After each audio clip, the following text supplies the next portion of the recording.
Good evening in Reno yesterday. In an unexpected turn of events, former South Carolina Governor Nikki Haley suffered a surprising defeat in the Nevada GOP presidential primary, losing to the option none of these candidates. However, the loss holds little significance as former President Donald Trump, who opted to skip the primary, is poised to secure a victory in the GOP-run caucuses, thus claiming all 26 of the state's delegates. Haley's defeat is primarily symbolic, following her third-place finish in Iowa and second-place finish in New Hampshire. Her campaign now moves on to her home state's Republican primary on February 24th. Haley garnered nearly 32% of the vote, while none secured close to 62% with almost two-thirds of the state's votes counted. Surprisingly, numerous Republican voters expressed initial confusion as to why Trump was not listed on their primary ballot. Some of these voters opted to select none of these candidates in support of the former president.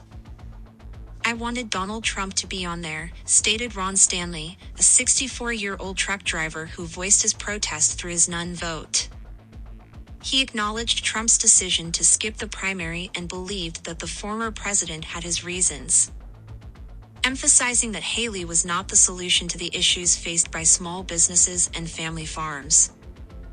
The Nevada primary took place in an unusually quiet atmosphere, devoid of campaign signs and enthusiastic volunteers.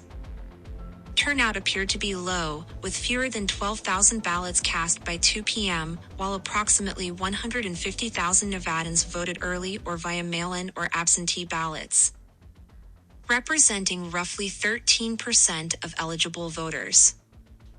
Despite receiving the most votes, the victory in Nevada's primary still officially goes to Haley due to state law.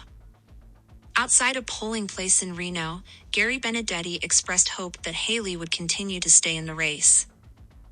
As a longtime Republican voter, Benedetti expressed his dissatisfaction with the idea of another Trump presidency, indicating that he may move towards becoming an independent if necessary.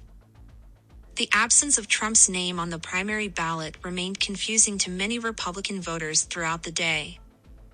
Despite efforts by the media and election officials to educate the public about his decision to skip the primary, Washoe County Registrar of Voters, Carrie Ann Burgess, clarified that Trump opted out of participating in the primary but will be present in the caucus. While some voters begrudgingly voted for none of these candidates, others lamented Trump's absence and wished he could have participated to compete directly against Haley. Former Nevada Governor Brian Sandoval refrained from disclosing his choice after casting his ballot but mentioned his support for any effort that encourages greater participation in the political process.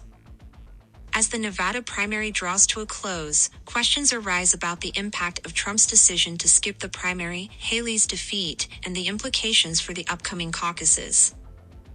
Will Trump's dominance in the caucuses strengthen his position as the leading GOP candidate? How will Haley's loss affect her campaign moving forward? Only time will tell as the presidential race continues to unfold.